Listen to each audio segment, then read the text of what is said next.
Well, let's return to our main story in the Taliban taking control of Afghanistan. We heard a few minutes ago from Bahar, who lives now in Leeds, about her journey, her decision to flee Afghanistan in the late 1990s. We can talk now to Dr. Nooralhaq Nasimi, founder and director of the Afghanistan and Central Asian Association in West London. Thank you very much, Dr. Nasimi.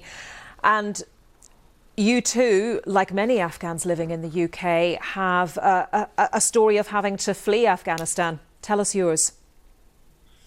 I think the news that we are looking now is a devastation, is a disaster, and also is a human rights violation is happening in Afghanistan. We are, as a diaspora community, now looking to form a new kind of opposition or maybe a new transition for the future of Afghanistan, to take a next step to make sure that Afghanistan will not become the safe haven for the international terrorism. We are very grateful for the support provided by Great Britain for the past 20 years. We had a lot of achievements since the NATO intervention in 2001. And now the people of Afghanistan are feeling very anxious. There are a lot of anxiety, and they don't know what will be happening for the future of Afghanistan and for the future of themselves. This is a very tragic event.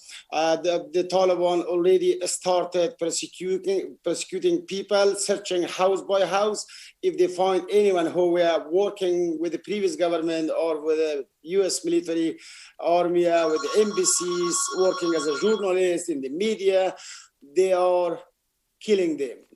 There was already some incidents in Kabul and some other in other provinces, and there are some unreported human rights violations committed by the Taliban. So I came to the UK in 1999 as a refugee on the back of a lorry in a refrigerated container.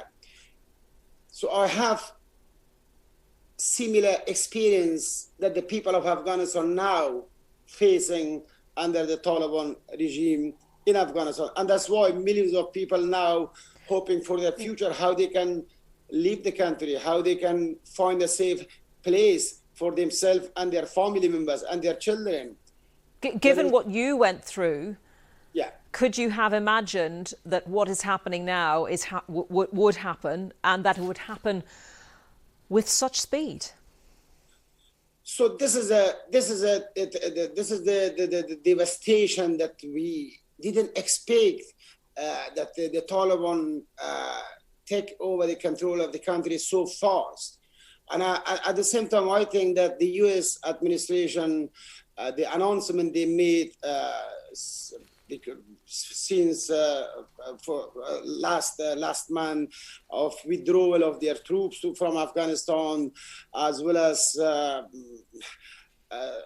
allowing the Taliban, not allowing the Taliban. So the statement and announcement made by the US administration, I think it created a serious anarchism, a serious gap, and a serious opportunity for the Taliban to improve their confidence and then seize the provinces as well as the capital of the country. Do you think the Taliban in 2021 are substantially different from the Taliban of the late 1990s? And when they talk about, in this statement today, urging people to start routine life with full confidence, what do you make of that?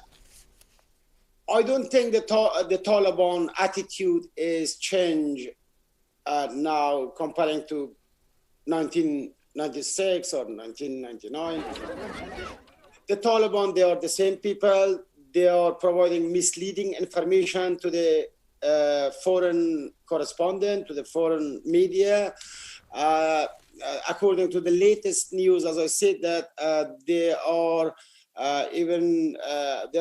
number of cases of women rights abuses, taking women and having forced marriage, which is in a Muslim country, is a very, very terrible situation, to take the girls on the front of their eyes of the family members and then taking them with themselves and having forced marriage, as well as there are some serious human rights violations committed by the Taliban, where they killed thousands of Afghan soldiers and people who've been working with the Afghanistan army for the past 20 years.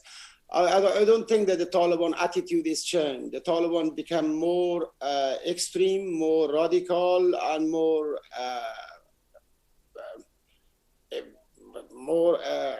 fundamentalist and more violence. Yeah, this is the problem that the international media sometimes they misunderstood the statement sometimes making by the Taliban, and then according to the news we receive on the ground from Afghanistan, the reality completely is different than some of the media broadcast from Afghanistan. The Taliban is the same as they were before. Yeah. Dr. Nasimi, thank you very much for your time today. Dr. Nooralhaq Nasimi from the Afghanistan and Central Asian Association.